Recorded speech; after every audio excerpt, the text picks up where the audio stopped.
And then back to Iguodala to the rim. Oh, great block. James out of nowhere, skies to the rim. Boyd took the advantage and played on from inside the center square. Boyd kicked the goal. Boyd kicked the goal from inside the center. Here's Aloisi for a place in the World Cup. He's hands right back up.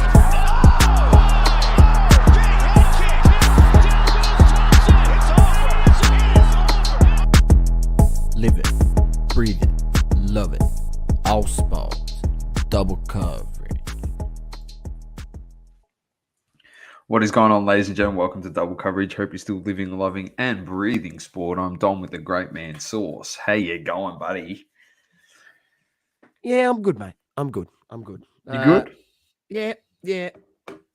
Back to somewhat decent health after a tumultuous 2 weeks where I just couldn't get top peak performance from the body.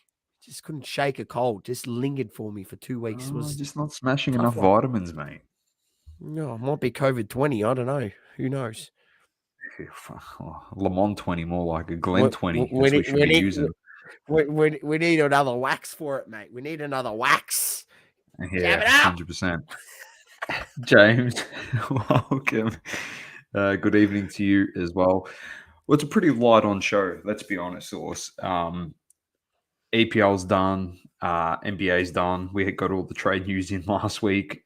The only thing with that is this potential Dame trade to happen in the next week or so, potentially. We'll wait and see what happens Well, there. he did come out and say publicly that, if they go young and draft, they don't get rid of the pick to potentially get another guy who'll probably leave, which honestly, Dame, it is the best move for your career, buddy. It is. He also said logically, Miami's the spot because Bam's one of his really good mates. So I'm telling you, he'd be stupid not to, because that means you got to give up Hero. You got to give up Hero, and I saw a trade package, like it was a mock trade, and it was. Yep. And don't get me wrong, because I love Tyler Hero, but we got to the finals without him. We didn't have him for the whole playoffs. Let's be realistic, yeah. So it was Hero, Lowry, and then one of our young guys. I forget his name. He doesn't get any minutes. With the 27 pick and the 29 pick for Dame. That's all we give up. So we keep Strus, Vincent. We might have to get rid of Kevin Love, more than likely, but he's old. But you just replace him with other guys. You can replace Love with another shooter. Yeah, but you keep the core unit. Everyone stays. It's a good move. I get Dame Dollar. Yeah. So that's an interesting one. But where we're starting tonight, Sauce, straight to the AFL. If you can see the title of the show, ladies and gentlemen, it is Butters, Taranto, and Daicos for Charlie. Charlie is the Brownlow, for those that are wondering. But we will get to that in a second. But we will start with the round of, what were we? Round 15 this week. Last of the bye rounds, which is good. So here we go. I'm going to bring it up tonight. We had the Cats defeating the D's, which was a bit of a surprise win there. Last quarter steamroll finish. It was. Doma absolutely steamrolled them in the last quarter. So unfortunate big Jeremy Cameron got knocked out in the first 10 minutes by his own teammate. He won't be playing this week. No, he's done and dusted until next week, unfortunately for him. Interesting one. I don't know. You saw all the controversy around Clayton Oliver and the tweet by Mitch Cleary and everything that came out there. Did you catch that by any chance? If not, I can explain what happened. For those that don't have it, Mitch Cleary came out and he said that the reason that Oliver's not playing, he's a reporter. The reason why he's not playing isn't because of like an infected blister in his foot and a hamstring injury. It's actually because he failed the illicit drugs test multiple times. And pretty much the club was covering it up. by not making him play. He's since come out and he's addressed that stuff and said it was all bullshit. And then I think Mitch Cleary apologized as well. And Clayton Oliver's not playing again this week, reported by Melbourne. So it's an interesting one. I'm not buying into it until you have to buy into it, but it's just interesting. Like that blister. Who knows? Who knows? Who knows what to believe? Who knows? Anyway, what he's to out. believe. I think he's missed 5 weeks in a row now. He's been out for 5 weeks, Clayton Oliver. So not good for D's fans, and obviously losing to a Geelong side that he's pretty undermanned. Like Dangerfield should be back this week. They lost him a couple of weeks back to that injury. And Cameron got injured in the first quarter. Yeah, and they lost Cameron in the first quarter. So it's very interesting. So they get done. Evening, Maddie. Welcome, Maddie Cams. Next up, we had the Saints, who we've said the whole season aren't that good, and they'd beaten no one. Played the Lions here in Melbourne at Marvel, and they got done by 28 points. Anything to say? I don't know why we got sucked into picking St Kilda after the terrible performance they put in the other week. It was just, look. I mean, I did say if this is a game that if they want to say that they're going to have a chance to maybe contend this year, they've got to win these type of games. And I mean, they played well. They deserve the win. Next up, we well and truly had the bye. Look, the only good thing about this game, right? 31 goals kicked. For every goal kicked, $3,000 was donated to charity. So congratulations, Sydney Swans. I didn't know that. Well done. I didn't know that. Fantastic. That's good. Yep. So I think that was by the bank that sponsors the Swans. I believe they. There you go. So it's $93,000. Yeah. Brilliant. That's awesome. Swans goal that was kicked. Yep. So that was great. Well done, West Coast. Well done. Yep. You helped donate to a good cause. That's actually fantastic. Yeah. So that was the good light out of that game I got. Yeah. Besides, obviously, them kicking 205 points. 205 points in the AFL. That's ridiculous. 171 point smashing. I think it's just safe to say, West Coast, you are shit. And the word on the street is, obviously Harley Reid, who's the number 1 pick, he doesn't want to go into state, and he's made that quite clear. So they can draft him, but he may leave after a year. He probably won't sign on. So they're now thinking, West Coast, to trade the pick. So if I'm North Melbourne, trade the pick and get 2 picks. If I'm North Melbourne, I'm trading pick 2. If you're what's his name, Harvey or whatever his name is, Harley Reid, you'd rather go to North Melbourne than West Coast. Come on. Yeah, no, but the reason why I'm saying, like, this is the generational talent that they're saying. You get him, you've got Wardlaw, you've got Sheasel, you got Simpkin, you got LD Sue, you got Larky. Like, you got all these young guys. Oh, Dom is getting excited a little bit for I'm North. not getting excited. I'm just saying, get rid of the pick. Give it hope. Maybe put Aaron Hall in there. They'll probably take him at West Coast. He's going to get delisted anyway. Might as well give him something. Oh, he's shocking. So, but anyway, this was a disgrace. Disgrace to the West Coast Football Club and a disgrace to the AFL. So, but in positive news, as you said, Source, every goal, $3,000 was donated. So fantastic. I wish they won by 400 points, to be honest. And then the club could have folded and moved that to Tasmania, kept 18 teams in the comp. Fold West Coast. Next up, we had Dockers defeating the Bombers by 32. You never had a look in this one. I watched this game, Source. You kicked the first 2, but then after that, they steadied the ship. And they happened to just get all their players back this week against your mob. They had no one for the last 3 weeks, and then they all come back against the Bombers. Yeah. So coming off the bye, it's always the case. We did it. We barely beat West Coast over there. I think we only ended up beating them by 45 points when you have a look at what Sydney's done to them.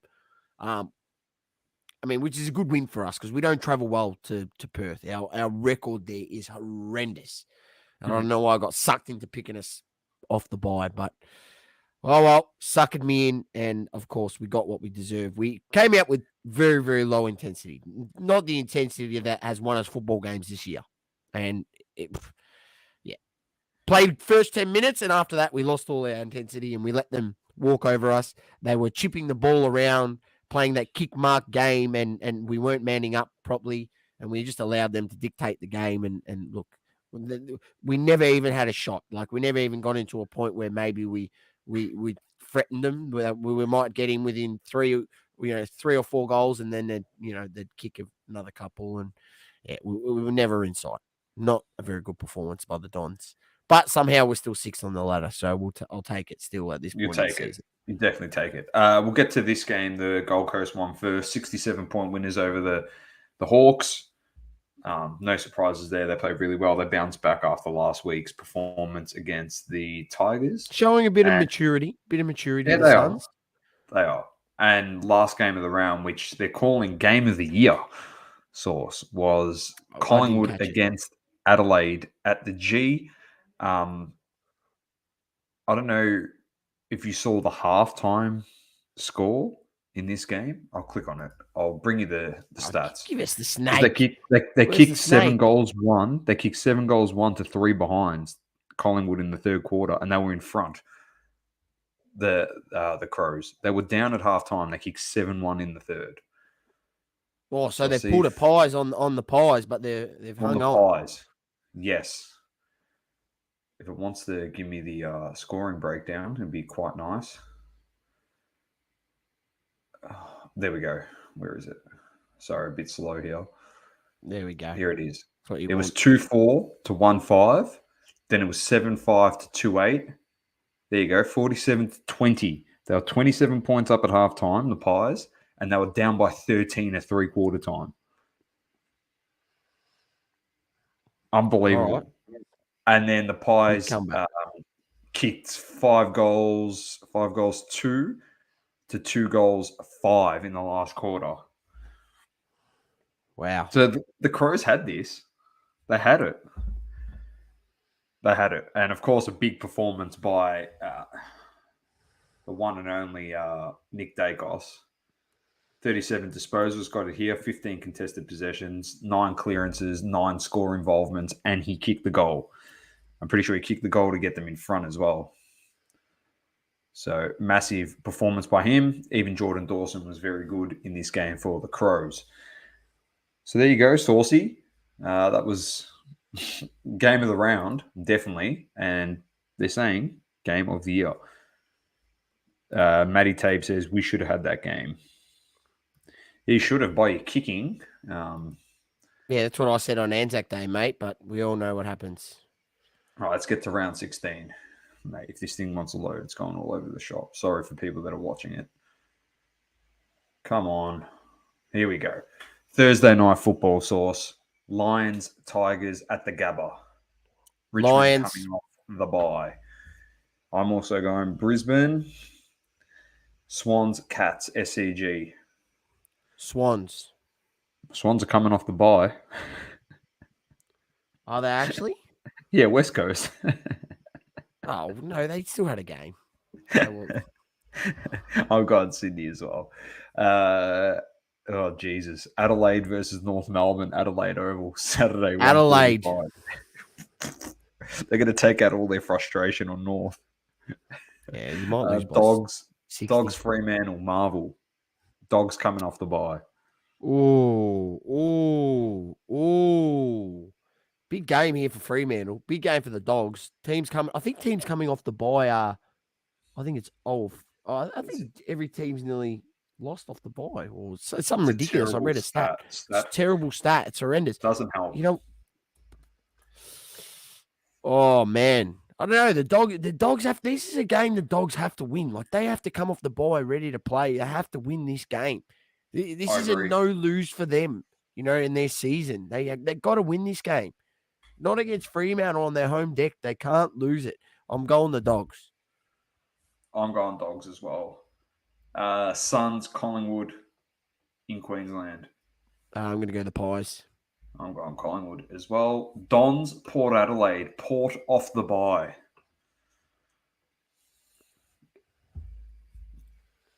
At the G.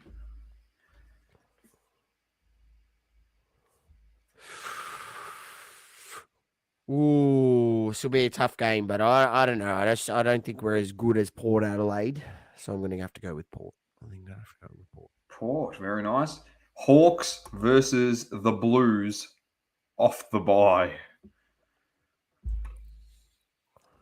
I'm going Hawthorn. Oh, damn. I'm going Hawthorn too.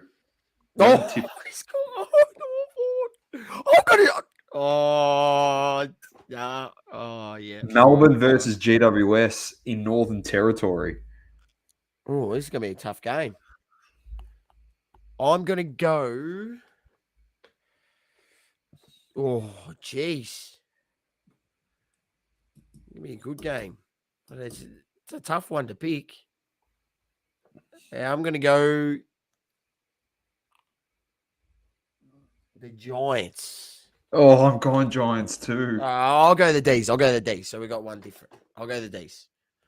Because you know I'm not going to pick West Coast. So I'm picking West Coast.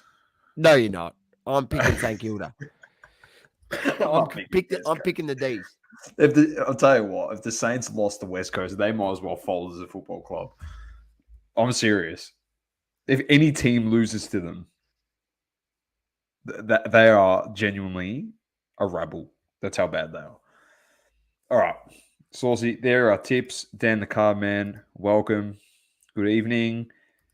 Are they really playing at the Northern Territory game at 3 p.m.? It's going to be 400 degrees. Yeah, it'll be warm out. Very warm out. All right. A lot of discussion source has been revolving around Butters, Taranto, and Daicos for the Brownlow. I'll give you a bit of an insight. Well, it's not really insight. It's facts on the ladder where these guys are sitting. So Butters second, Port Adelaide. Well, they're equal first with Collingwood, who Daicos plays for. As we know, the more wins you have in football, the better your odds are to get votes when it comes to polling in the Brownlow, because you've won it, you've been a big part of it as a midfielder, and that's why. So they're equal first. We then have Richmond, who are a game out of the 8 in 12th. They're apparently winning the flag, according to their supporters. But Tim Taranto plays for them. He's, I think, the best ranked player in the AFL at the moment. And then I've put a smoky in this. I know we've got Butters, Taranto, and Daicos, but my smoky is Marcus Bontempelli.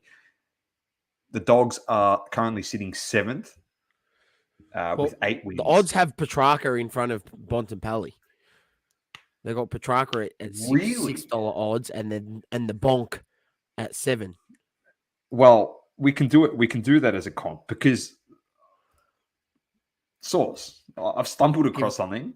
I'm a bit of a lemon. I'm surprised I didn't know this existed previously. But on the AFL website, we can actually compare players and their stats for the season. So I've got the 4 in question and I've brought them up. So we've got Tim Taranto, Nick Daicos, Zach Butters, and Marcus Bontempelli.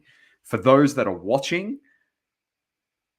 the blue lines next to their the stat is elite in the AFL. In the comp, green is above average and orange is below average.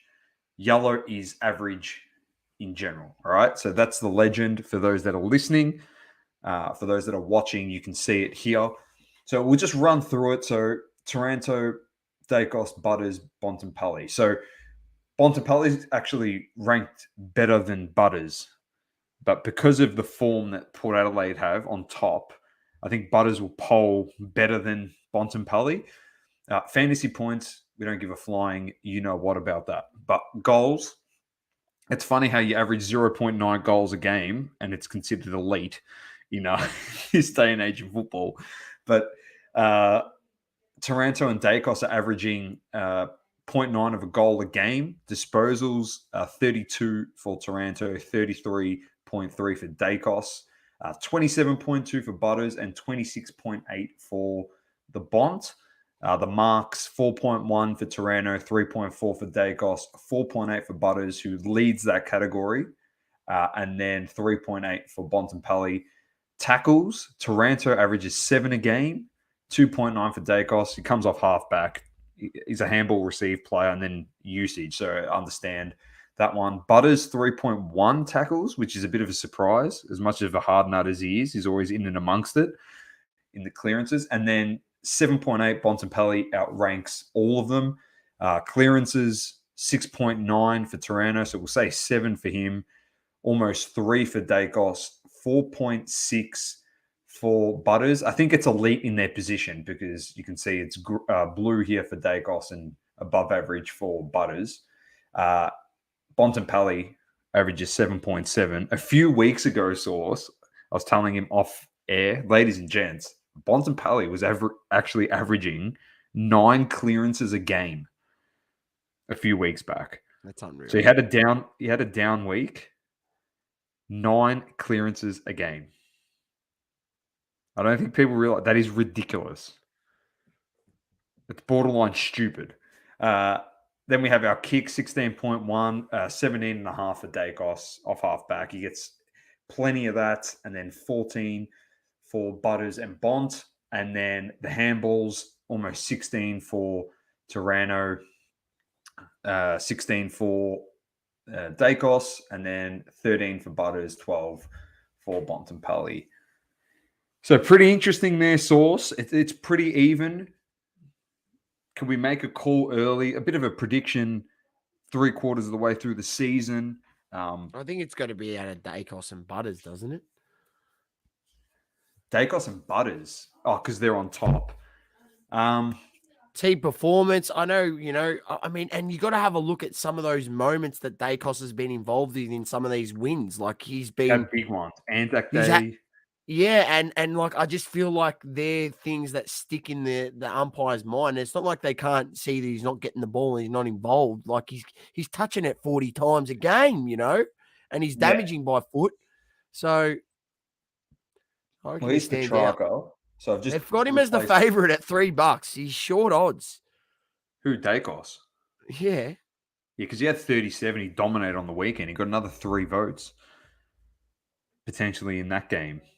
Dawson was very good too. He could potentially have 20 votes already at this point in the Brownlow, like 20 easy. Well, they reckon Taranto, based off all the wins, like the most recent wins that Richmond's had, he would have polled 3 votes in every single one and potentially stole a couple votes in a couple other games because I think in one of the games they lost and he kicked 4 goals and had 30 possessions in the game that they lost. So you potentially get a vote here and there, as in the losses as well as the victories. They do favor the wins. Out of the 4 or 5, if we put Petrarca in this, Petrarca's sitting 4th on the ladder, and he's having a better season than what Butters is. Clearly, you can see it here. I think Daicos is the favorite at the moment. I agree with you. But Taranto gives me the Patrick Cripps vibe from a couple seasons ago, Source. Carlton finished 9th. He wins the Brownlow. It's not unheard of to happen. Yeah, it isn't. It isn't. And the other thing too is like Taranto and Daicos, realistically, I know it's easy to say, who steals votes from Daicos, and they got Pendlebury and stuff like that, but Daicos is so prominent in their victories that who's really going to take the votes from him? Taranto, he's the best player by a mile in that team. So he's getting the votes. Petrarca at the moment, no Oliver. He's getting seen a lot. So he's going to get all the votes there in the midfield. Butters has Rosie to contend with. Horn Francis in and amongst it. He's been pretty good in some of the games. Ollie Wines is in there. Boak is in there too. I just feel Butters as a favourite, it's a bit tough because he's got a lot of midfielders that still votes from him. It's a bit of that Gorn Oliver, Petrarca midfield that we've had the last few years, where if Oliver and Petrarca potentially play in a different system, they may or may not have already won a Brownlow. They just stole votes from each other because they're that good. Where Butters, I think, is in the same scenario as them, where the other two, and Bontempelli loses votes to Libba, where these two blokes here, Taranto and Daicos, they've been very good. I'd like to see a tie. I really would. We haven't had one of those in a while. Well, look, I think there's still a bit to play out, and if Richmond has a good end to the season, you never know. Taranto he'll be in amongst it for sure. So he might make a late steaming run home. Where's Sheasel, mate? We've got to compare Sheasel to Daicos. It's the came-up version. That's what I keep saying. Is it really a came-up version, though? Ooh. It's not too far off, Sauce. You need to be able to add more stats in there. You need to be able to put their disposal efficiency and shit like that in there. I think it's in here. Or maybe it's not. You need to be able to change the stats. I want to see some disposal Key efficiency. Stats? Can we change? No, we can't. Nah, but there you go. Very interesting. Yeah, who knows? So you're going to stick with Daicos? At the moment, I think it's him. I'm stick with Daicos. I think Taranto's not too far behind. I'd love Taranto just to win it, just to stick it up Kane Corns for saying that it was the worst move made by the Tigers to get him at the club. And they didn't put him in his top 150 players in the comp. Source. In the comp. I'm going to say that again. Didn't put him in the top 150 of the comp. Peanut. It's a disgrace. This lemon is on television giving pundit advice and shit to people that watch his shows. Top 150 in the comp. Text for Coleman says, Matty Tabe, Global, welcome to the show. He says, sneaky Dawson multi. Dawson's been pretty quiet though the last few weeks. I know he dominated on the weekend, but he's been very quiet for a few weeks. His stats are very good as well, but it's been down. So here's the little stats thing. As we get closer to Brownlows and stuff, Source, definitely we can bring this up again and use it. It's actually a very handy tool. And you can have a lot of fun with it, comparing players that you think are up there as the best in the comp and potentials to win the Brownlow. So there you go. Our predictions, both Daicos at the moment, followed by, I'm going Timmy Taranto. Are you going with him or are you going to go with Butters after it based on position? Yeah, look, I think Taranto, I do understand your point. But yeah, I don't know. Butters.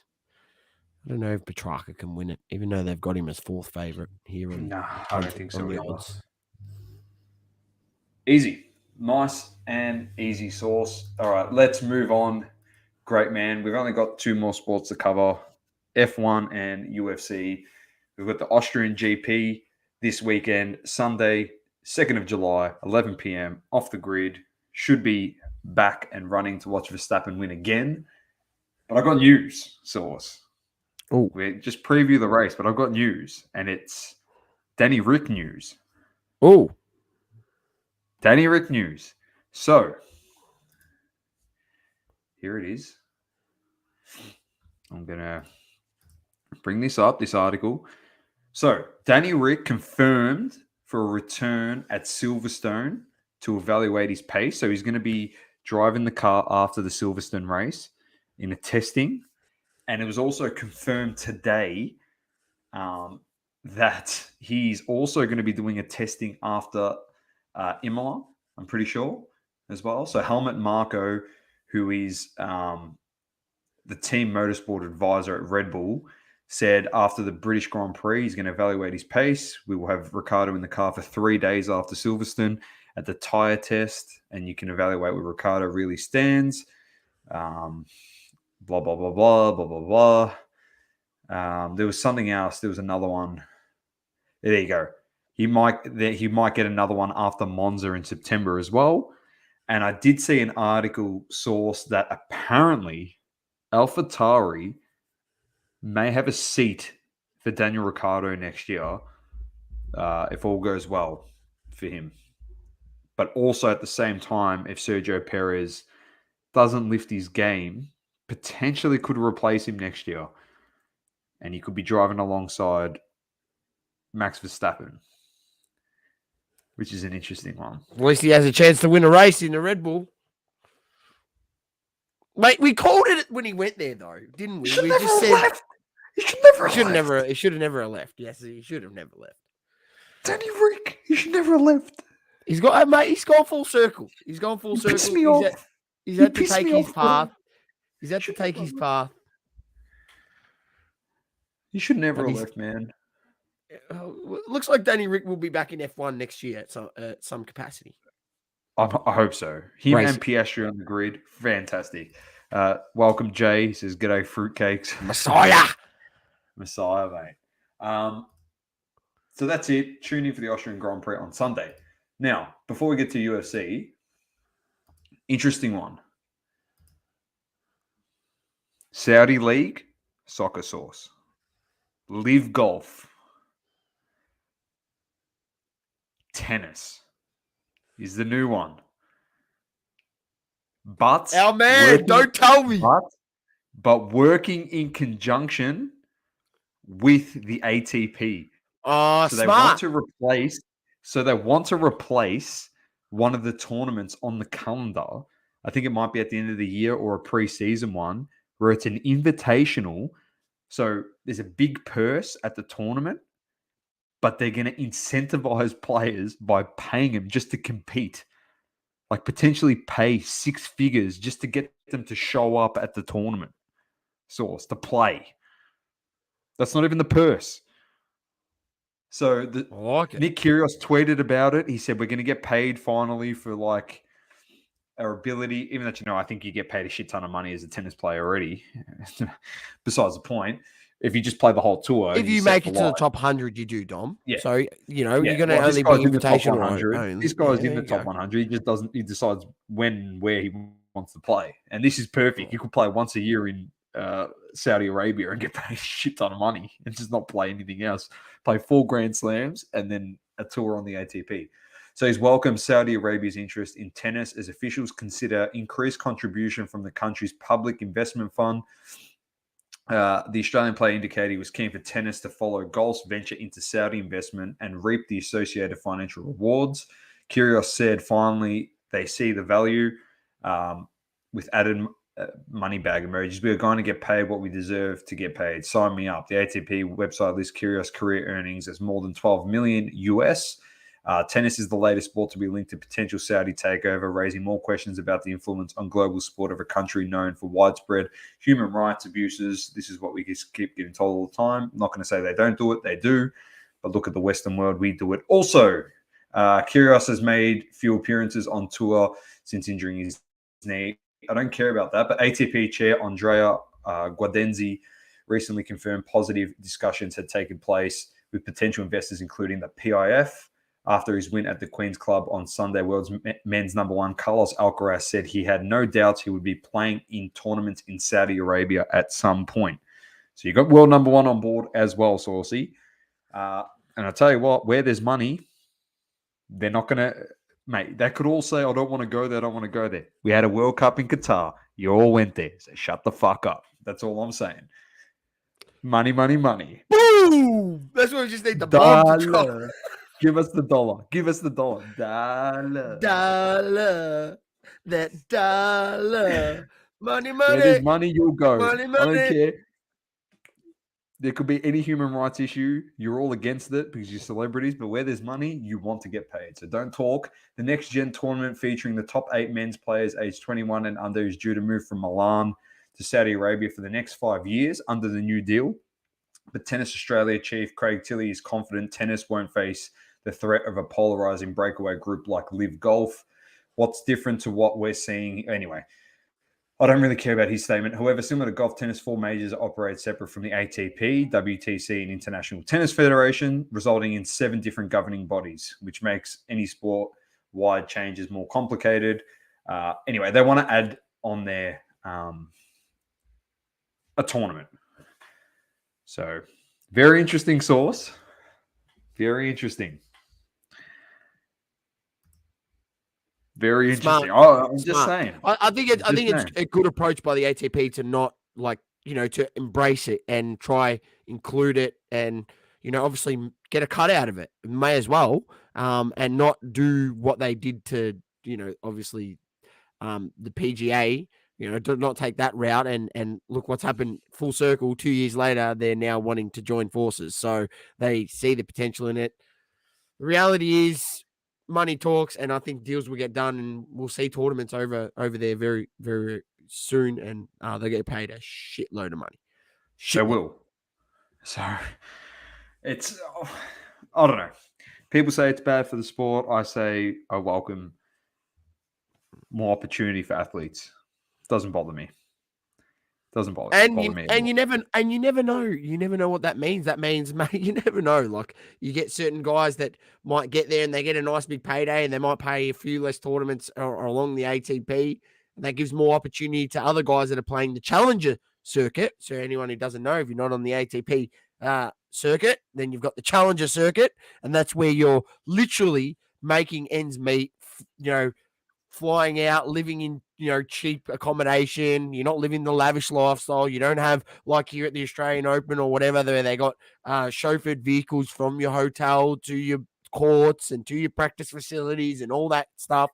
You don't got that, mate. They'll have guys out there on the Challenger circuit that are jumping on the freaking local transport with their packs for the day to go play a tournament out there and literally get there by an Uber or something like that. Like, literally, you don't understand that when people aren't on the ATP and making that good money traveling around trying to make it as professional tennis player on the Challenger, it is tough. And I've listened to some podcasts with guys, obviously professional tennis players that they did okay for themselves. They were able to make it through the Challenger and get to a point where they played, in high level doubles and still made some decent cash. But yeah, it's tough when you're not in that top sector. But regardless, I think this will be a good move for tennis overall. Just accommodating it. We're not talking about full scale takeovers, mate. Just accommodating it. That's it. They're paying players, mate. They're paying players. They're doing what a lot of other governing bodies and stuff and organizations can't do. So there's going to be no complaints. As I said, where there's money, the athletes will follow, regardless of what they think. That's all I'm saying. So, all right, Sauce, let's move on. UFC, I'm throwing it to you.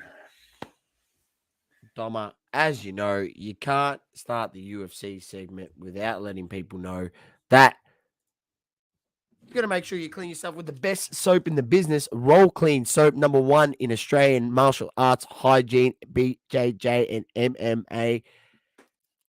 Keeps you fresh on and off the mats, Doma. Doesn't matter whether you're in the gym, you're rolling around, trying to have a little triangle choke, whatever it may be. On the mats, you're going to smell fresh with Roll Clean Soap. Make sure you head to www.rollclean.com.au or hit them up on socials at Roll Clean Soap. Roll Clean, we've got your back. The Aussie Grapplers I'm using at the moment, the Aussie Grapplers Soap Doma, and I'll tell you what, it is beautiful. And I'll tell you what, I thought, you know what, I like the texture. Let me give it a go. Let me see how it goes shaving. Mate, don't worry about that shit shaving cream that's got all those chemicals and crap in it. Bit of Aussie Grapplers or whatever you got, your Roll Clean bar, lather it up on your loofah, grab it up so your loofah gets it nice and, a bit looks like shaving cream. Whack it soapy. On, get it soapy, shave, mate, better than the crap you buy and spray out of the can, that rubbish. I'm telling you, leaves your skin feeling so smooth. I've got to try that one. I'm telling you, try it, Doma. Fuck the other shit off. You read the ingredients that's on that crap. Dan the card man says, what else are you shaving with it? No, Dan, you know the old trick. You got to make sure it's bare down there because it gives you a bigger appearance. You know what I mean? That's the old trick. So you just got to You got to make sure it's fresh and clean. I'm talking about the beard. Dom. Clean down there, so it's bigger. It's the appearance. Greek olive, says Matty Tape. Matty Tape also said, got our first purchase from the double coverage family last week. It's good to hear. Use the We code did it. double coverage at checkout Use for the your code. first order. Yes, ladies and gentlemen, 20% please. It's good. We're not telling porkies, mate. It's the only soap I use now, Dom. I use this to shave everything. It's unreal. All right, Dan enough of that. says his cards. I was talking about cards, guys. Saucy's card care. It's a bit different to double coverage card care. That's the unless you want double coverage, dinger wrap that will just protect your boxes pristine and make you let everyone know that there's G.I. Joe cards inside. Dan says, he said a bit earlier, Jay, show us the Saucy card again. And Jay says to ask Johnny. We'll do it in Hobby Talk. We'll do it in Hobby Talk. No, I don't have it here, but I've got plenty of other saucy ones here too. Yeah, we'll get there in Hobby Talk. Anyway, get to UFC and we'll get there. All right, UFC. I'll just run through the card quickly. It was UFC Fight Night, Emmett versus Topuria. I'll run through the main card, give you the results. Brandon Allen defeated Bruno Silva, middleweight submission first round. Featherweight division, David Onama defeated Gabriel Santos, second round KO. If you haven't seen the KO, make sure you check it out. It's pretty crazy.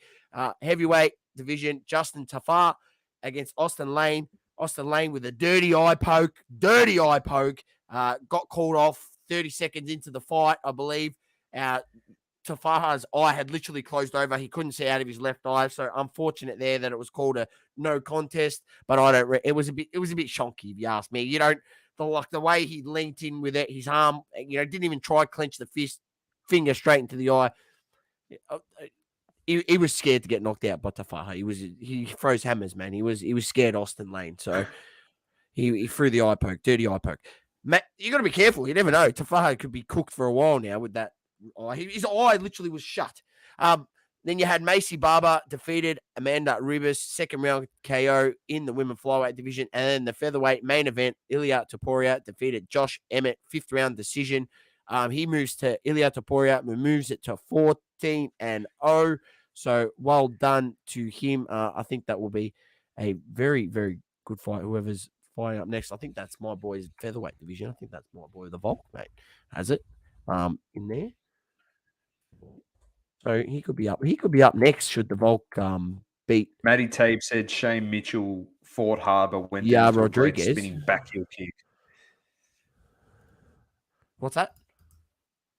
Shane Mitchell fought hard but got knocked out to a spinning back heel. Oh, was that him in the PFL? That was in PFL, I think. Oh yeah, I've seen that. I think I might have shared that on my socials. That was pretty vicious, Matty, and it was a good knockout, if you ask me. It was pretty entertaining. But that is the UFC for another week. You have a card this weekend, Sunday the 2nd of July, 9 a.m. kicks off. It's Sean Strickland against Abbas Magmedov.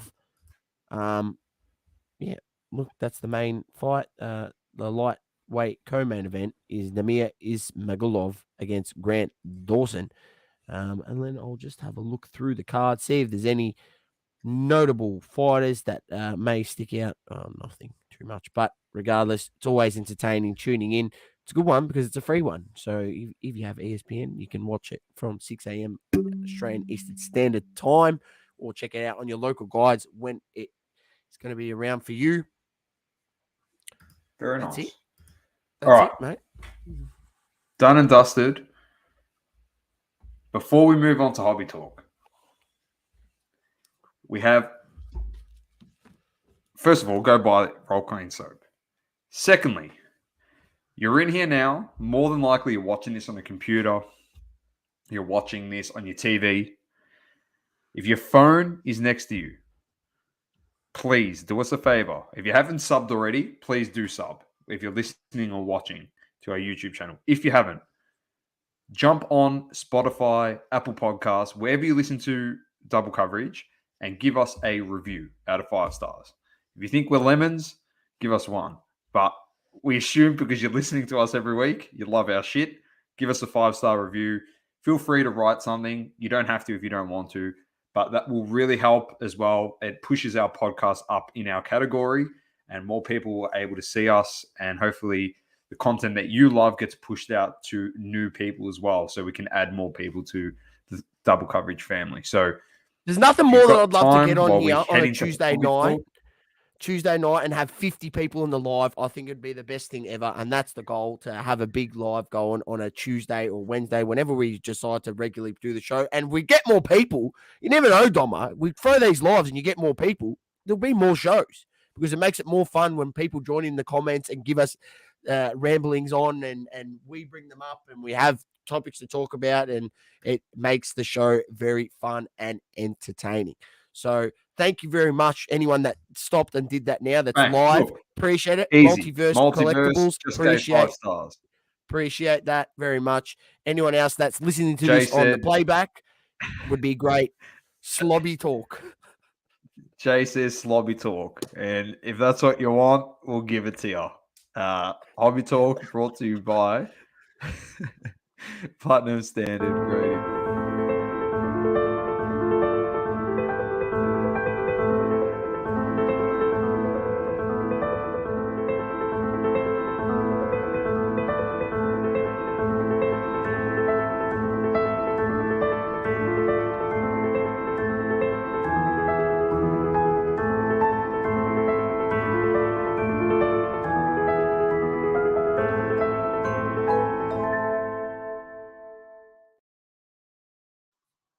Jay's happy. We've got into Hobby Talk / Slobby Talk. We can now talk about some of this stuff that is in here. Jay says PSA 1s are king. Nothing else matters. It is unique. Source PSA 1. It actually is. Contrary to a lot of people's beliefs, it is a card. It is the same card as everyone else's, but PSA 1s. Very interesting. Jay's got one of the greatest PSA 1s of all time. PSA 1 collection He definitely of all does. Yeah, you don't have the card that Dan was asking for in question, but we've got a few things to get to, and we will start with select basketball. I can bring this up. It's more checklist stuff. If there's anything that you want us to discuss, definitely drop it in the chat and we'll get to it. So 2022-23 Panini Select Basketball used to be one of the best products on the market when it was hobby only. Now it's gone retail and everything else that comes with it, and 4 million different color variants and whatnot. But here we go. Split between base concourse, base premier, and base courtside. This is for the base and prism parallels. Exclusive prism parallels across the base, including copper plate and tie-dye and hobby and disco versions in H2 boxes. Here's Chet Holmgren over here. Who was up here? Keegan Murray from the Sacramento Kings. The elusive zebra prisms are back. And here's Paolo Banchero in the image here. Here's the variants. Base concourse parallels. I'm just going to read through the first half just to give you an example of how many there are. This is the first half. We've got blue cracked ice prisms, blue prisms, cosmic prisms, disco prisms, elephant prisms, green ice prisms, green shock prisms, green white purple prisms, orange flash prisms, red cracked ice prisms, red wave prisms, scope prisms, silver prisms, tiger prisms, tricolor prisms, zebra prisms, light blue prisms, blue scope prisms, red prisms, white prisms, light blue disco prisms, neon green prisms. That's the first half. That's the exact same amount. Good luck with the rainbow chase, ladies and gents. Jeepers. We've got lucky envelopes in there too that are 8. Man, black snakeskin, black, white, gold. Oh, wow. Anyway.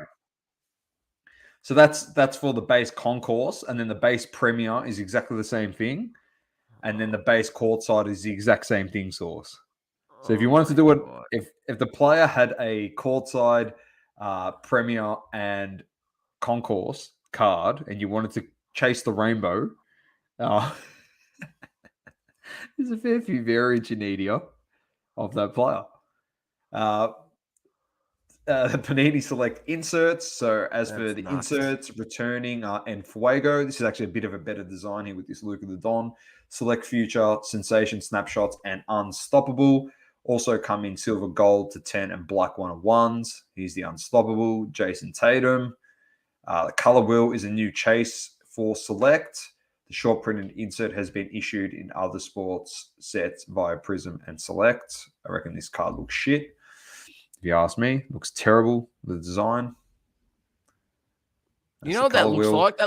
That looks like yeah, when you just pull up the color thing to pick your color in Adobe Photoshop, mate. Yeah, that's the point of it. I think on top of thought that, has gone into that. Who are they paying down at Panini to come up with this design? Well, the designer, because the designer's on Photoshop all the time. He clicked on the color wheel and thought, "Oh fuck, who would have thought we could make that a card?" Like, oh, what a peanut! Dan says more parallels than base cards. Well, there is. Boys, what's happening? Adam, welcome. So dumb. Why did they make so many parallels? I think he's talking people about. like colors. People like colors and color wheels. The last two comments are very interesting. If we were on Rumble, I'd bring them up and talk about them. But we're not on Rumble. We're on YouTube, and I like to stay on YouTube. On top of that, collectors can track down several hits in 22, 23. Yeah, I know. I got stuck on my watch. Panini Select Basketball, including autos and relics, featuring first-year standouts, the rookie SIGs, adds disco, gold disco, black disco, every disco you can think of. Jabari Smith, nice looking card. Rookie jersey autos. The tie-dye out of Select, I always love the tie-dyes. I'm not going to lie. They're one of my favorites. Nice. In-flight SIGs.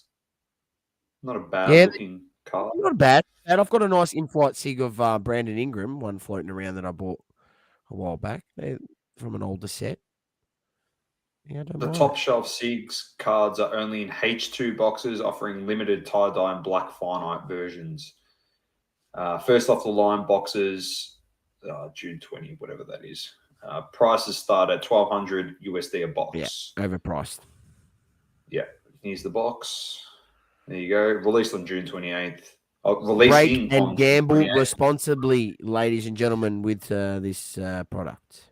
So this is the hobby break average is 3 autos, mem cards, 12 Prism parallels. So that's 12 Prism parallels out of the 450 zillion parallel that are available. Then the photo boxes, so that's first off the line. So there's 1 photo auto, 2 additional autos or mem cards, 1 photo parallel, and then 11 additional Prism parallels. The H2 box average is 6 Prism parallels in that. The checklist is below. Here's the base. We'll see if there's any interesting stuff. Auto mems, we don't really care. In-flight SIGs, there might be a nice player. Yeah, Anthony Edwards would be nice to get in an in-flight. Ja Morant. In-flight are good for guys that dunk. So, Sean Kemp, that's a nice one to get. Rookie jerseys, rookie SIGs, more than likely all sticker dumped. Selection committee SIGs. Huge. Selection committee, some nice players in here. Bird, Anthony Hardaway, Magic, KG, Clyde, Grant Hill. SIG selections. That's a nice one. One Toscano Anderson. If you get that from Utah, that's worth you $1,200 USD. You'd be celebrating when you hit that. Or Lonnie Walker, or Derek White, or Dwayne Washington Jr. from Phoenix, who doesn't even see a lick of minutes. So, good luck. SIG set. Zach Randolph in here. There's a good player, Saucy. Luke of the Dime. Meta World Peace, your boy. Oh, yeah. I like that one. I might have to have a look and try and get one of those. They won't go for too much, the metas. Andre Drummond, he's not even in the league anymore. I'll be looking out for one of those, Dom. I might have to even save a little eBay search. Top shelf SIGs. I love when their names are like top shelf SIGs. Let's see if there's anyone in here that isn't top shelf. No, I'll give them a miss. They're okay. These guys are rookies. X Factor. Herbert Jones. I don't even know who that is. Definitely hasn't got any X Factor. Youth Explosion. There's so many different parallels. This is ridiculous, isn't it? But it's like this every time we go through a product. We've told you this, and that's why sometimes you see when I'm buying some of these older sets, I'm just like, yeah, like, I'll buy something old from an older set, an older Prism set, or an older Select set, just because there wasn't as much printed. It just wasn't. Even with the Matty Tape said, base refractor stuff. Go Matty on. says, what's a box break today? Sticker autos. Oh, there's no such thing as on card. Unless you No, there's not. unless you want to pay 20 grand for a box. Yes. James said, retail killed that brand. Sports card investors spent a lot of money on hobby boxes and lost them in. Lucky it was old mate Jeff Wilson spending the American taxpayer bailout money on shite again. Hello. Well, what is it called? Funnily enough on this comment, James, retail killed that brand. I agree, but I also kind of at the same time disagree, because Prism was hobby retail, and when Select was always hobby only, everyone still preferred Prism over Select and gave shit to Select when it was hobby only. When it went to hobby retail, it did kill the product, but then everyone bagged it and said, oh, this used to be the best product. It was hobby only. But people have short-term memory loss, or short-term memory. No one even wanted to touch Select because Prism was king when it was hobby only. So it gave him an excuse to hate on that product. So I agree with Dan. Dan says Select over Prism. And we used to say that all the time. Like, people buying Prism and it was Select retail. Now you go talk to the Oracle if you ever see him. And he was like, he used to buy Select all the time. He was like, I don't know why it's not loved. It's such a great product. It's way better. It's hobby exclusive, he kept saying. Like, hobby only, sorry.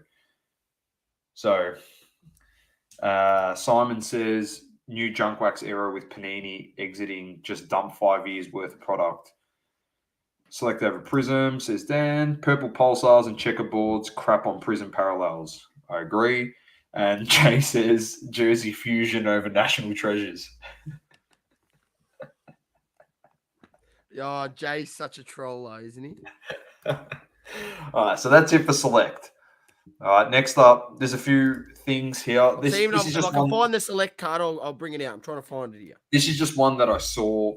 This is the 2023 Tops the Story of Senna Racing Cards checklist. I just wanted to bring it up. So a bit of the info on this is Story of Senna honors the Formula One legend with an online exclusive trading card set. Senna tragically died on the track at the age of 34. The Art and Senna set is issued weekly for 17 weeks, with each card available for 7 days. The individual cards sell for $10, and the weekly 3 card bundles go for $24.99. So here you go. Just a bit of a few pieces of art here. Some of them have already been done, as you can see, and they're very, very low print run. So card 1 was 1,007 in the print run. Then 907, 930, 739, 762. So it's pretty far in. I didn't even realize this was happening. It's up to card 16, but the print run, except for the first card, are all at $1,000. $1,000 in the print run. Obviously, you can get variations and stuff in this, as you can see here. Story of Senna. Someone's got a number to 5 up here. He's got it up for 10 grand. Whether it sells for that, who knows? But he does sell very, very well, Senna, as he is one of, if not the most popular race car driver in Formula One history. So, it's an interesting look there. Obviously, and then the last one, we have Topps Chrome, UEFA Champions League, UEFA Club Competitions 22-23. I'll get to the card in question in a second. Obviously, we'll have a look at the checklist. Adam says, I'd rather white mask with sandpaper than buy Jersey Fusion. Boys, pump up my currency product. Give your viewers some info, please. We'll keep that for a second. We'll talk about it. Can you just text me, Jay, the name of it again? I always forget the name of it. I know. I remember what it is. Don't worry. I know what it is, mate. You know, I actually just remembered what it was. No, we're not pumping anything of yours, Jay, but we'll notify the people. We'll notify people. We don't pump here. We just ask people. That's your card? Yeah, we'll bring you up, mate. Here. Bring me up. Put me big. That's a select from 2018-19 when it was still half decent, when it was only hobby, and it was on card autos, Doma. In flight, there you see, nice in flight of Brandon Ingram. A little bit more light. There you go. On card auto. Used to be good. But I still wouldn't mind one of those Meta World Peace autos. I'm not going to lie. I do want to add a Meta World Peace auto to the collection. I'm just getting up the card for this Club Champions. If it loads. All right, we got it. All right, let's get into it. Does it come up? Here we go. All right, let's have a look. $195 a box sauce. $195 a box. Yes, you heard me right. $195 a box. So featuring the stars of Europe 22-23. UEFA Club Competition Soccer covers top names and clubs across the Champions League, Europa League, and Europa Conference League. Hobby boxes contain one chrome auto, while hobby light boxes deliver 4 exclusive parallels and 1 exclusive insert. Then this transition to the UEFA Club Competitions lineup is also seen in the flagship UEFA product. All right, here's some of the cards. So base set is 200 cards and multiple parallels. In this, new parallels include a few different seismic versions, along with first appearance of the Topps Fractor, numbered to 52. Another debut is Color Match to 99, which is a partial parallel for just 24 players. This is quite intelligent for once. They actually have a set where it's color matched source. Pretty smart, if you ask me. So here we go. Refractors breakdown. It's not as long as Select, but we've got Refractor, which is 1 in 3 packs. Pulsar Refractor. We've got Neon, Green Shimmer. Anyway, Super Fractor is what you want, clearly. Blue and Gold Seismic. There's a whole bunch of them. Red Refractor, Black Refractor. Collectors should also be on the lookout for the base hero variations. They switch up the background design to a comic book style. His son's face looks very interesting in this photo, so let's have a look at this.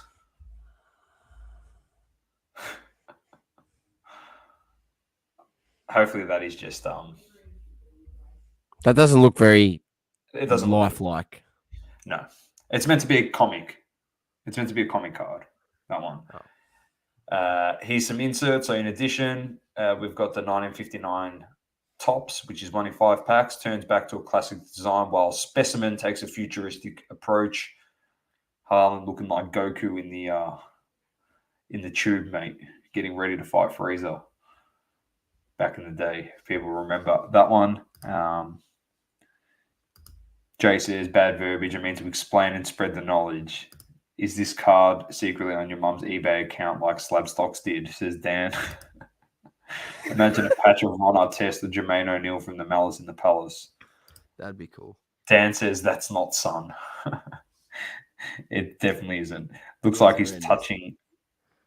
Oh, dear. We've got the Golazo 1 in 18 pack source. Here is Ronaldo Nazario. Not a bad looking card. I might zoom in a bit more. I don't know why it's so far out.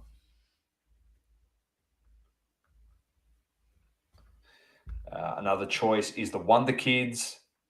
So here's Jamie Bino Gittens from Dortmund. That's a rookie.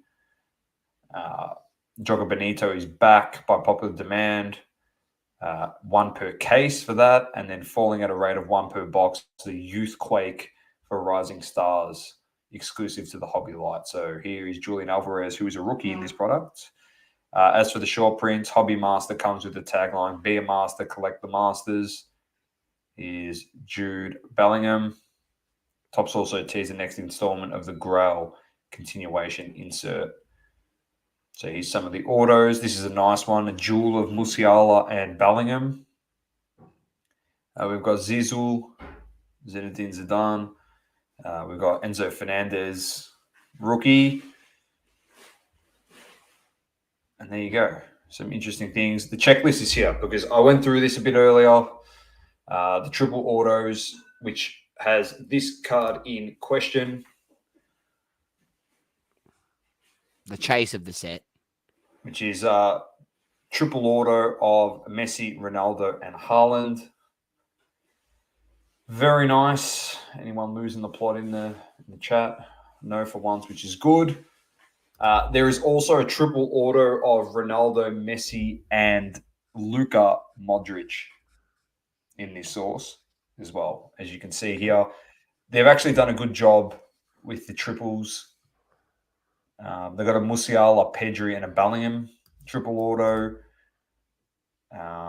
So they've got a Bayern Munich one. They have a Gerrard, Scholes, and Lampard. It looks like they've taken guys that were great in those eras and like matched them together as well as up and comers. They've done pretty well with it.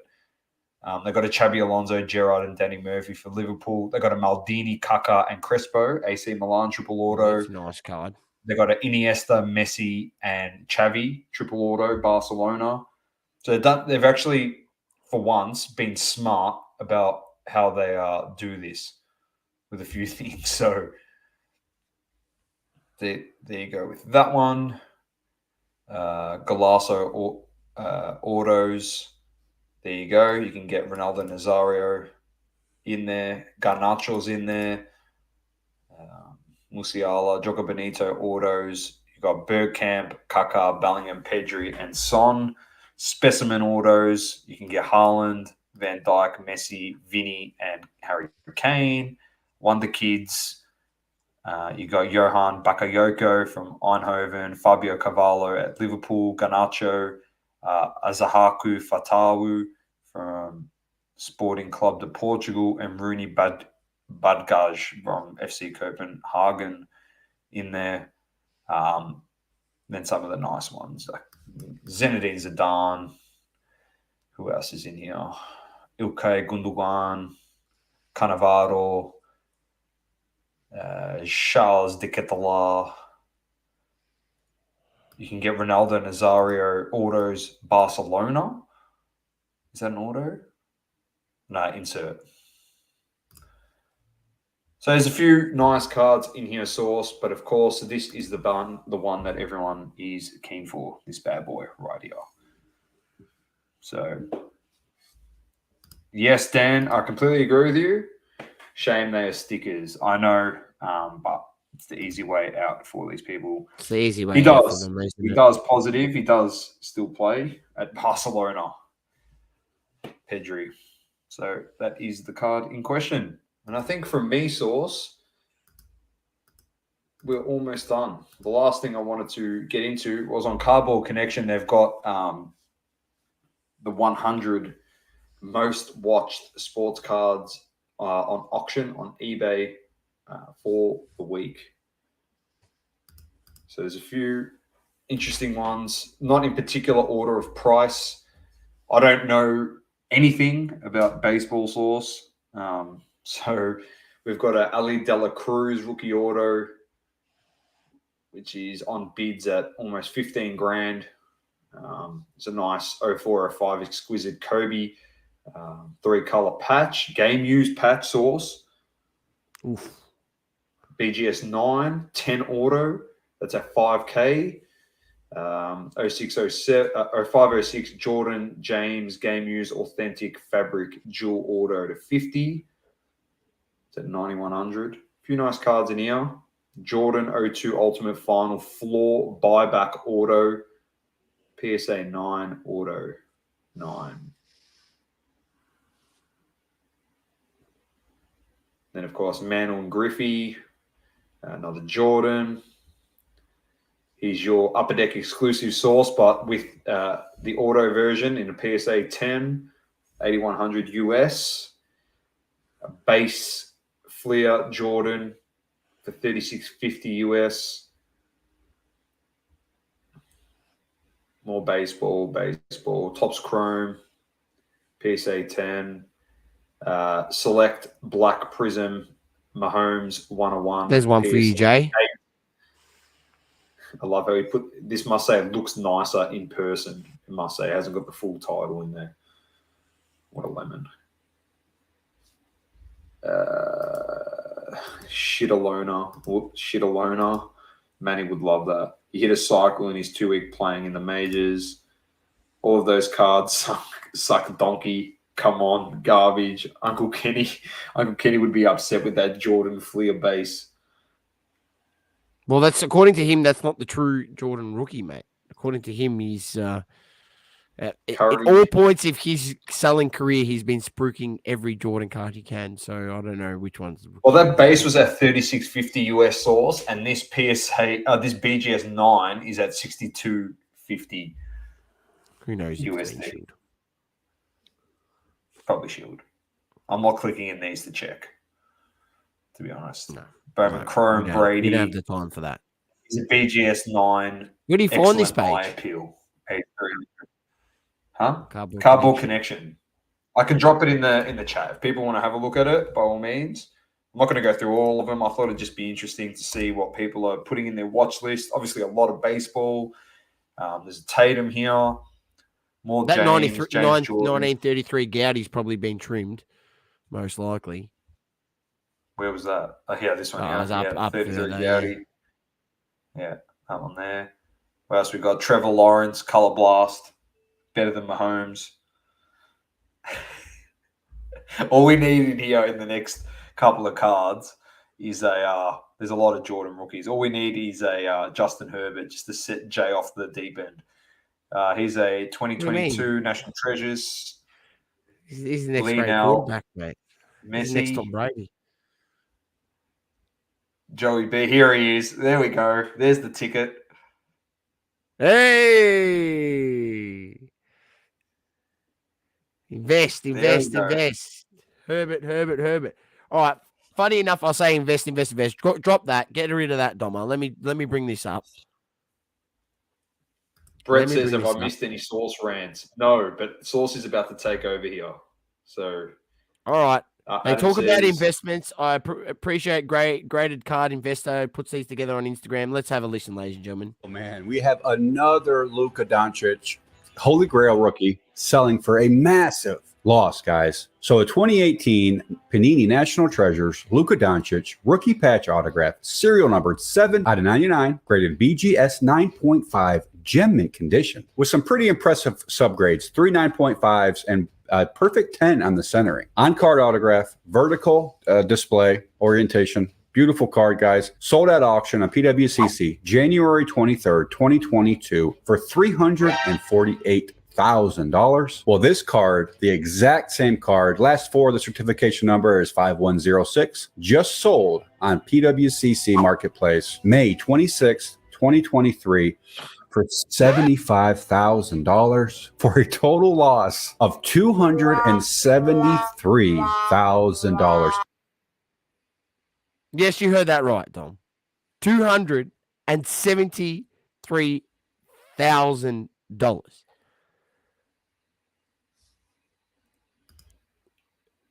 I've got no words for it. To whoever made that purchase and that sale, you, sir, are a Lemon!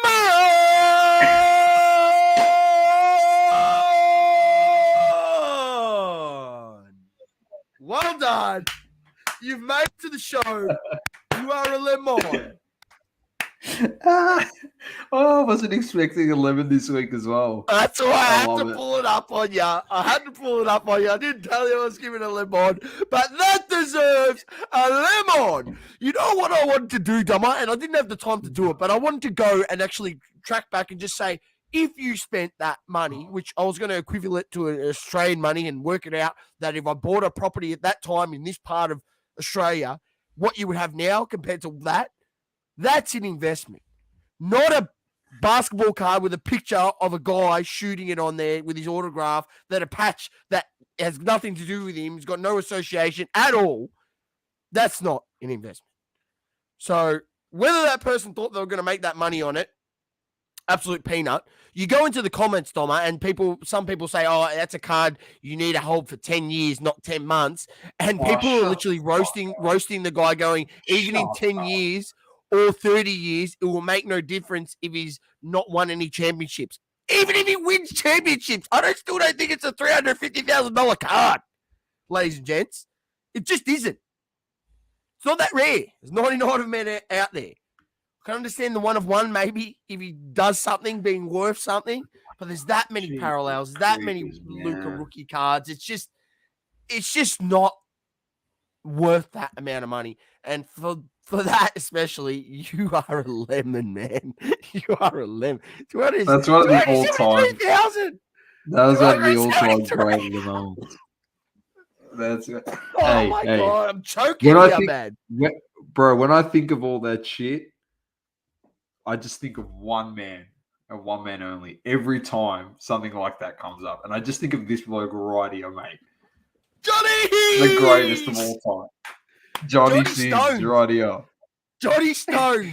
Johnny Stone, that's his name. And I will never forget his name, ladies and gentlemen. And you shouldn't forget his name too. Johnny Stone, he's an absolute champion.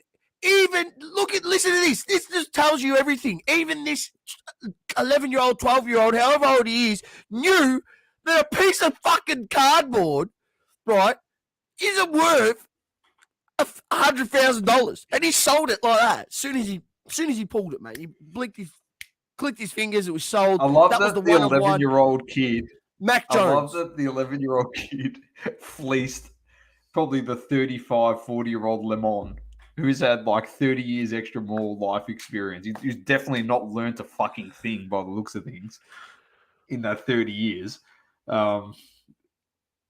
Jay says, let's get to some of these in the chat. Heaps of nice curry orders on PWCC. They'll be going down. Good time to probably buy them. I still feel like they'll go down more. He's talking about Herbert.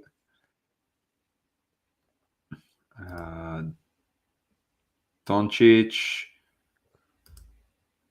Cool mum's order and a patch from Rebel. He's talking about the Adam Doncic. says, but sports card investor and Uncle Kenny said it was going to skyrocket. Tax write-offs. I'd give him half a dozen South Melbourne dim sims for it. Adam says he's the real GOAT. Where is he now? Brett says Johnny Stone is from the future. There we go. Very nice. We are not done just yet. As Jay said, there is a set out, and I'll bring it up. Oh, you got it there? Good. Yep, Currency Series 1 trading card. It's Card Smith's Trading Card Series 1, and it is currency. It is 2-pack collector box here. So I'll give you a bit of a rundown of what it is. So currency takes the collector on a journey from the early stages of civilization where mankind first bought, sold, and bartered for the basic goods they needed to survive, to the present where technology, digital banking, and cryptocurrencies power the economic engine of commerce. Our Series 1 trading cards depict influential persons, memes, artifacts, and forms of money that have played an important role in the development of civilization and our modern economy. To bring this unique set to life, Cardsmiths collaborate with some of the top artists in the world of trading cards, comic books, digital illustration, indie art, and graphic design. Whether you are a fan of history, finance, or just great art pieces, there is something for everyone to treasure with currency. The fun doesn't stop there. Along with rare foil variants such as our proprietary gemstone refractors, we have randomly inserted redemption codes into Series 1 packs that award fortunate finders with various amounts of cryptocurrencies such as Bitcoin, Ethereum, Litecoin, and Dogecoin. Some of the codes are even redeemable for an entire $30,000. You cut out there. Hang on. Am I back? I don't know, mate, but you're cutting out, and we missed the most important point. You can some of those codes are redeemable for a whole Bitcoin. You got to that point, and then you started cutting out. Oh, and I said a whole Bitcoin's at about $30,000 now. Yeah, just ticked over 30,000 US. There you go. Don't let history pass you by. Start building your currency Series 1 trading card collection today. Approximate odds flying per pack. So base card parallel. So a holofoil is 1 in each pack. Crystal Sparkle 1 in 2 pack. Gemstone Refractor 1 in 10. Crypto Redemption Code 1 in 96. And Meta Rare Refractor 1 in 24. Oh, now you're cutting out. Hang on. Card. Oh, my connection. I'm so sorry. That's all right. That's all right. But he's giving it there. Chuck the link to that in the chat, Doma. Chuck the link to that in the chat. We'll put it in the chat, the YouTube chat. So if you want to find it, go about YouTube chat, scroll through to about 120 minutes on the clock, and you'll be able to find the link. And you can check it out yourself. If you can't find it, literally just type into Google Cardsmiths Currency Series 1 trading cards, and you'll be able to find it. Now, I'll take you off, Dom, and I'll bring myself up, and I'll bring up some eBay sales that I've had to have a look. So these are sold on eBay. So this is currency, Cardsmiths Currency Series 1. This is the Nikola Tesla card foil and base, sold for $355 US. You've got the Dodge coin numbered to 149 refractor selling for $75. You've got the Charlie Lee Ruby Gem refractor selling for $222. You've got some other just base foils and stuff going for $10, $5. Who knows? You'd have to check exactly what they sold for, but some of these, selling for $50. You got the Elon, 3 Elon cards. So, a crystal sparkle, hollow foil, and a base. So that sold for $100. So some of the cards itself, people are paying for the actual, thing. And you also got the chance, if you do rip these, to hit some redemptions that can be redeemed for cryptocurrency. So I'm guessing it would be some form of, you put that redemption in, then it would probably ask you, okay, please put your nominated wallet. And then obviously by putting your nominated wallet, they would then send you the cryptocurrency to your crypto wallet. And then you would be able to redeem the currency. So pretty cool if you ask me. And the cards themselves that you hit out of them do have some value. I mean, people are paying $125 for just the, the refractor Bitcoin or the refractor Ethereum. So yeah, interesting. That's very interesting. One. Multiverse says currency actually looks interesting.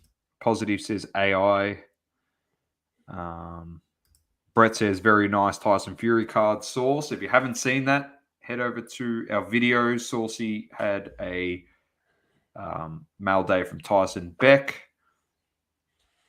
Venom says he would rather buy a West Coast membership. Dan says go buy flawless cards instead. And Jay says go jump in the lake, Daniel. You're dissing my product. So there you go. There we go. So very interesting. Very, very interesting. If that interests anyone. Jay says cases are $1,008 and typical return is $2,500 a case minimum. No, cases are more than that now, Jay, according to the actual Cardsmiths website. Adam likes the Elon Musk card. Doesn't know how to swim, says Dan. So that's it from us. Like anytime soon. That's it from us. All sorted, done and dusted. Everyone's tuned in. It's been another ripper night. We've got an impromptu Le Mans, which was nice.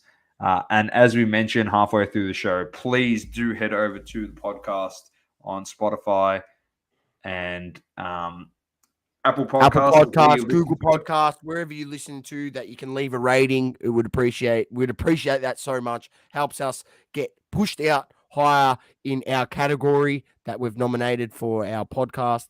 And hopefully that means we can get more listeners and more people into the live, because that's the best fun about the whole show, is getting people into the live and having a good laugh.